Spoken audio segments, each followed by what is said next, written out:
ఈరోజు నా పుట్టినరోజు సందర్భంగా మా అమ్మకి సాష్టాంగ ప్రణామం చేశాను. ఫస్ట్ గుడికి వెళ్దాం అనుకున్నాను, కానీ ఫస్ట్ అమ్మకాలు మొక్కినాక గుడికి వెళ్ళేకి వస్తాను. ఈమెకి ఎంత నేను చేసినా తక్కువనే. కొన్ని త్యాగాలు కాదు మా అమ్మ చేసింది, ఎంత చేసినా తక్కువనే. నాకు ఊహ తెలిసినప్పటి నుంచి చూస్తున్నాను, ఆమె కష్టానికి అసలు వెలకట్టలేని నేను ఏది కూడా. ఆమె తిన్న కంచం చుట్టూ పడ్డ ఎంగిలి మెతుకులు తింటున్నా నేను ఇవాళ.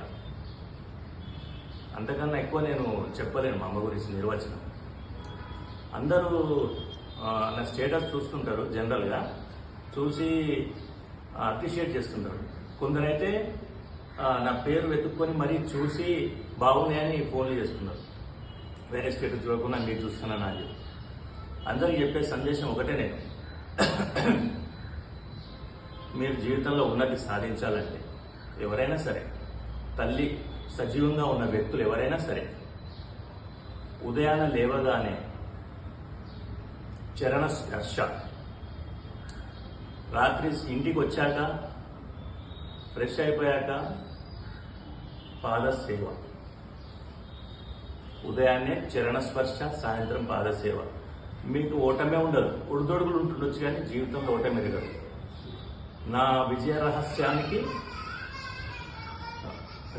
రహస్యం ఇదే.